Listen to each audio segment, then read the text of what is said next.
അപ്പോൾ എൻ്റെ പപ്പേനെ കണ്ടു. ഇനി എൻ്റെ അമ്മേനെ കാണിച്ചു തരട്ടെ. അമ്മ ഭയങ്കര ബിസിയാണ്. മക്കളും കൊച്ചുമക്കളും ഒക്കെ വന്നുകൊണ്ട് അമ്മേനെ ഇങ്ങനെ നിലത്തിരിക്കാൻ അമ്മയ്ക്ക് സമയമില്ല. ഞാൻ ചുമ്മാ ഇരിക്കുക, എനിക്ക് വേറെ പണിയൊന്നും ഇല്ലല്ലോ. ഇതാണ് എൻ്റെ അമ്മ. പുറകെ തലേക്കെട്ട് കെട്ടി തൊട്ട് പുറകിൽ എൻ്റെ പപ്പായി. പപ്പ പപ്പ എന്ന് പറയും, പക്ഷെ ഞങ്ങൾ പപ്പായി എന്ന് വിളിക്കും. ഞങ്ങളുടെ കുഞ്ഞടുക്കള. ഞങ്ങൾ എപ്പോഴും അടുപ്പിലാണ് കേട്ടോ എല്ലാ കറിയും എല്ലാം ഉണ്ടാക്കുന്നത്. എൻ്റെ അമ്മയ്ക്ക് ഗ്യാസ് 1 വർഷമാണ് കിട്ടുന്നത്.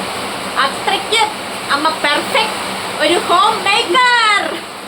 പപ്പായി കുക്കിങ്ങിലേക്ക് കടക്കാനുള്ള പരിപാടിയാണ്. പുറത്ത് നല്ല അടിപൊളി മഴയും. എങ്ങനെയുണ്ട്? എൻ്റെ മോഡേൺ ഫാദർ ചട്ടി കഴുകി മീൻകറിയൊക്കെ വെക്കാൻ തുടങ്ങി. ഇവിടെ നല്ല മഴയാണ്, അതുകൊണ്ട് എൻ്റെ സൗണ്ട് ഒത്തിരി കേൾക്കണമെന്നില്ല. എന്നാലും എൻ്റെ പപ്പായി എൻ്റെ അമ്മേനെ എപ്പോഴും ഹെൽപ്പ് ചെയ്യുന്ന ആളാണ്.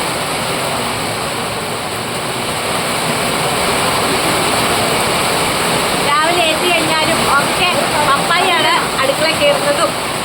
അമ്മയൊന്നും ചെയ്യില്ലെന്നല്ല, അമ്മേനെ ഹെൽപ്പ് ചെയ്യുന്നത് മുഴുവൻ പപ്പയാണ്.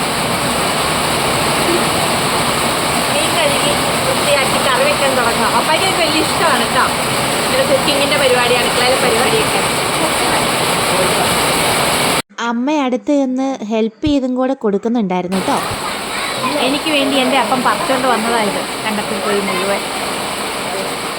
കൊള്ളാമല്ലേ? രാവിലത്തെ കുറച്ച് പരിപാടിയൊക്കെ കഴിഞ്ഞ് പിള്ളേർക്ക് ആഹാരം കൊടുത്തു കേട്ടോ. നല്ല കപ്പയും ചിക്കൻ കറിയായിരുന്നു അമ്മ ഉണ്ടാക്കിയത്. അത് കഴിഞ്ഞതേ അവർ ആഹാരം കഴിക്കണോ. കുഞ്ഞത് കല്യാണത്തിന് പോയതാണെന്ന് പറഞ്ഞാൽ ആ പ്ലേറ്റ് കഴിക്കണതാണേ.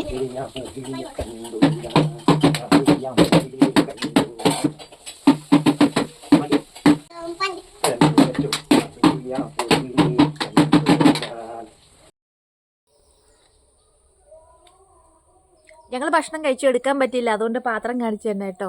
പാത്രം മാത്രമേ ഉള്ളൂ ഞങ്ങൾ കഴിച്ച്. പാത്രം കഴുകണ ലാഭം നോക്കി ഞങ്ങൾ പേപ്പർ പ്ലേറ്റിലൊക്കെ വലിയ കാര്യമായിട്ട് ഫുഡ് കഴിച്ചതാട്ടോ.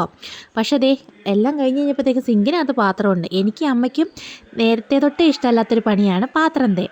ചെറുപ്പത്തിലാണെങ്കിലും പാത്രം തേക്കാൻ ഇരിക്കുമ്പോൾ ഞാൻ അമ്മയോട് പറയും, ഈ വീട്ടിലില്ലാത്ത പാത്രം മുഴുവൻ തേക്കാൻ നേരത്തെ പുറത്ത് വരുമെന്ന്. അങ്ങനെ ദേ അപ്പവും അപ്പനും കൂടെ ഊഞ്ഞാലാട്ടണു പുറത്ത്. ഞങ്ങൾ പാത്രം തേയൊക്കെ കഴിഞ്ഞ് അമ്മ ദേ നല്ല വാഴയ്ക്ക അരിയാനുള്ള പ്ലാനാണ്.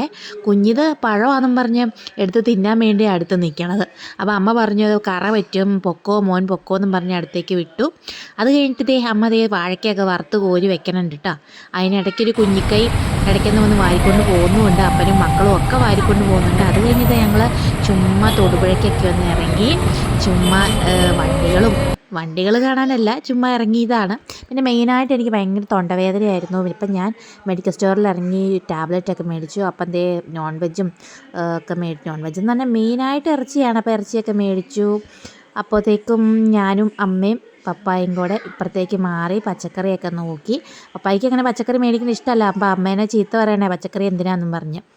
എന്നിട്ട് പച്ചക്കറിയൊക്കെ ആവശ്യത്തിന് മേടിച്ച് ഞങ്ങൾ വീട്ടിൽ വന്ന് ഒരു കുഞ്ഞ് സദ്യയൊക്കെ ഉണ്ടാക്കി.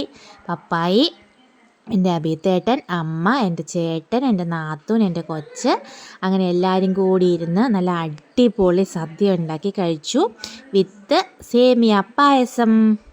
ഞാനും അങ്ങനെ ലാസ്റ്റ് ഒരു വാടിയൊരു ഇല എനിക്ക് കിട്ടിയത്. എല്ലാവരും എടുത്തു കഴിഞ്ഞപ്പോൾ ചീഞ്ഞ ഇച്ചിരി വാടിയ ഇല എനിക്കായിട്ട് വെച്ചു. അപ്പം ഞാൻ ആ ഇലയിലേക്ക് ചോറും ഒക്കെ കൊടുത്തു. സാമ്പാർ എനിക്കിഷ്ടമല്ല, അതുകൊണ്ട് ഞാൻ മോരുകറി കൂട്ടിയ സദ്യ കഴിക്കുകയുള്ളൂ. അങ്ങനെ ഞാൻ സദ്യ കഴിച്ചു. ഞാൻ പപ്പായുടെ അടുത്താട്ടോ ഇരിക്കുകയുള്ളൂ. എന്ത് പപ്പായ ഉണ്ടെങ്കിൽ ഞാൻ പപ്പായ അടുത്താൽ പോയിരിക്കുകയുള്ളൂ. പപ്പായ എന്നെ നോക്കണതാ. ഈ പരിപാടിയൊന്നും പപ്പായ കണ്ടിട്ടില്ല. പപ്പായ കണ്ടിട്ടില്ലാത്തതുകൊണ്ട് ഞാൻ അത്ഭുതത്തോടു കൂടി നോക്കുന്നു കേട്ടോ ഇങ്ങനെ. അത് കഴിഞ്ഞ് ഊണ് കഴിച്ച് കഴിഞ്ഞ് ഞങ്ങൾ ചെറിയൊരു യാത്ര പോവുകയാണ്. അപ്പോൾ ഇന്നത്തെ വീഡിയോ ഇത്രയും ഉള്ളൂ. ചെറിയൊരു യാത്ര എന്ന് പറഞ്ഞാൽ ഞങ്ങളുടെ വീടിൻ്റെ തൊട്ടടുത്ത് തന്നെയാണ് കേട്ടോ. അത് അടുത്ത വീഡിയോയിൽ കാണാം. Tata bye bye. Okay, see U.